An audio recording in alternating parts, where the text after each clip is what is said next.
আসসালামু আলাইকুম। ভাই, বাংলাদেশের সবাই বলতেছে আবু তোহা আদনান হুজুর মেয়ে মানুষ নিয়ে কট খাইছে। এত বড় একজন ইসলামিক বক্তা যদি মেয়ে মানুষ নিয়ে কট খায়, সে যদি পরকিয়া করে, তাহলে কি তার মান সম্মান থাকবে? বাংলাদেশের এমন কোনো মানুষ নাই যে আবু তোহা আদনান হুজুরকে চেনে না। এখন তার নামে যে বদনাম ছড়ানো হয়েছে, তিনি পরকিয়া করে, অন্য নারীর সাথে পরকিয়া জড়িত আছে, এটা কতটুকু সত্যি আর কতটুকু মিথ্যা? আবু তোহা আদনান হুজুরের স্ত্রী সাবিকুন নাহার, সে ফেসবুকে পোস্ট করেছে যে তার স্বামী অন্য এক নারীর সাথে পরকীয়া জড়িত। তারপর সে আবার আবু তোহা আদনানের কাছে ক্ষমা চেয়েছে। তার স্ত্রী ক্ষমা চেয়ে বলেছে যে আমি মানুষের ভুল তথ্য পেয়ে, মানুষের ভুল কথা শুনে আমার স্বামীর নামে এটা আমি বলেছিলাম। আমি মানসিকভাবে খুবই অসুস্থ হয়ে পড়েছিলাম, এটা আমারই ভুল ছিল। আবু তোহা আদনান হুজুরও বলেছে আমি এরকম কোনো পরকীয়ায় জড়িত নাই। এখন এই যে একটা মিথ্যা তথ্য যাচাই বাছাই ছাড়া, প্রমাণ ছাড়া এমনভাবে ছড়ানো হয়েছে, এটা কি ফিতনা না ভাই? একটা মিথ্যা ছড়ানো মানে ফিতনা ছড়ানো। আর আল্লাহ রাসূল সাল্লাল্লাহু আলাইহি সাল্লাম বলেছেন কাফা বিল মারই কাযিবান আইয়ুহাদ্দিসা বিকুল্লি মা সামিআ।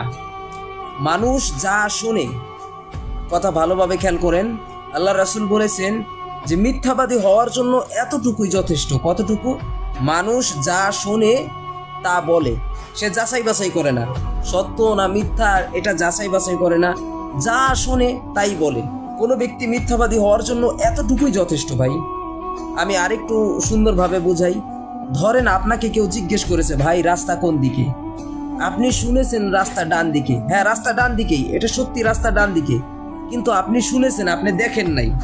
এই যে শুনে যে আপনি বললেন যে ওই দিকে রাস্তা, আপনি শিওর না, শুনে বলছেন, আপনি মিথ্যাবাদী। কাফা বিল মারই কাযিবান আইয়ুহাদ্দিসা বিকুল্লি মা সামিআ। আল্লাহ রাসূল সাল্লাল্লাহু আলাইহি সাল্লাম অন্য হাদিসে বলেন তাসাব্বাতু ফিল খাবারি ক্বাবলা আন তাকুলু।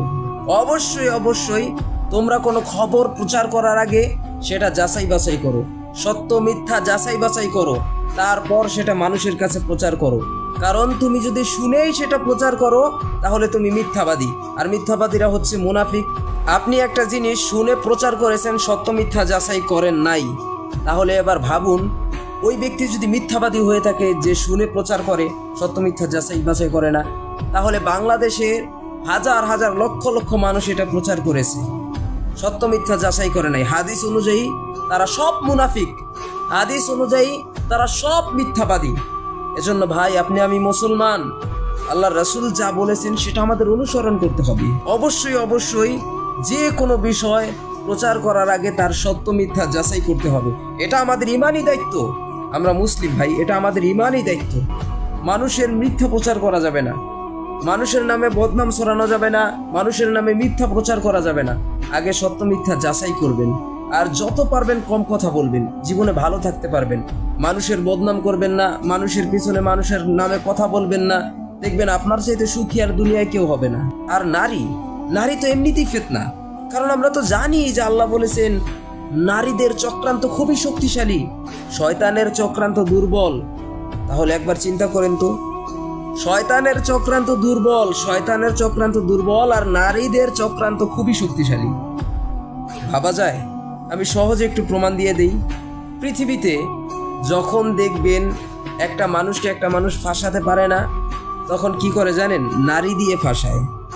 আপনি দেখেন পৃথিবীতে, বিশ্বে যারা বড় বড় নেতা ছিল তাদেরকে নারী দিয়ে ফাঁসাইছে সবাই রে। এখনো যারা নেতা আছে তাদেরকে নারী দিয়ে ফাঁসায়। অন্য কোনোভাবে কাবু করতে পারে না, পরে নারী দিয়ে ফাঁসায়। নারী এতটাই ভয়ঙ্কর, আপনি তীরের আঘাত থেকে বাঁচতে পারবেন, কিন্তু নারীর চক্রান্ত থেকে বাঁচতে পারবেন না ভাই।